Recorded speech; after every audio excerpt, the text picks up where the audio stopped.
गुरुजी, इसमें हमारे ठाकुर जी का विवाह कैसे होगा? बिल्कुल, बहुत अच्छा प्रश्न आपने किया है कि आपके ठाकुर जी का विवाह कैसे होगा। इसमें क्या होगा, 108 तुलसी जी का विवाह होगा। 108 तुलसी जी का विवाह होगा गौशाला के ठाकुर जी के साथ। यानी कि आपको जो तुलसी दी जाएगी वो तुलसी आपके घर में आप बेटी के रूप में पूजा करेंगे, फिर वो बेटी के रूप में हो गई, फिर आप उस तुलसी जी को शोभा यात्रा में ला करके और विधि से एक साथ 108 तुलसी जी और गौशाला के ठाकुर जी गिरिराज जी उनके साथ में तो शालिग्राम जी के साथ में फेरे होंगे, फिर वो तुलसी हो गई गौशाला की। अब आपको भी ठाकुर जी मिले हुए हैं, आपके घर में आप ठाकुर जी की पूजा कर रहे हो, रोज आपके घर में हैं। जिनके पास नहीं है शालिग्राम जी, उनको शालिग्राम जी यहाँ से मिलेंगे। जिनके घर में ठाकुर जी नहीं है, उनको यहाँ से मिलेंगे। जिनके पास पूजा पत्र नहीं, उनको यहाँ से मिलेंगे। और फिर उसके बाद जब विवाह हो जाएगा एक बार 108 का एक साल, फिर वही तुलसी आपके ठाकुर जी को गौशाला की ओर से विधि से विवाह किया जाएगा।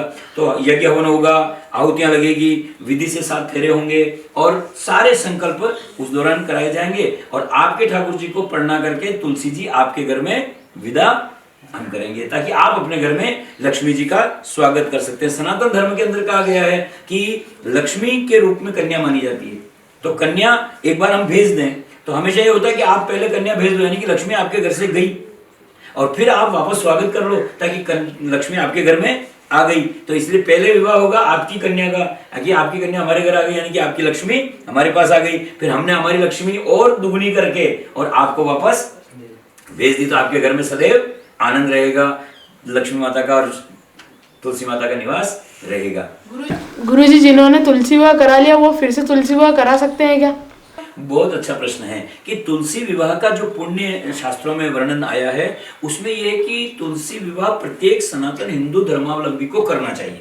ठीक है, अब पहली बार अगर आपने कर दिया, परंतु तुलसी जी है आपके पास में, क्योंकि हम जब जन्मदिन मनाते हैं ना, जन्मदिन मनाते के मतलब नया वर्ष होता है, तो हमारा जीवन ही 1 वर्ष का, तो प्रतिवर्ष देव उठनी 11 उसको तुलसी विवाह का मुहूर्त माना जाता है। तो देव उठनी 11 के दिन आपको कोई बड़ा आयोजन करने की जरूरत नहीं है।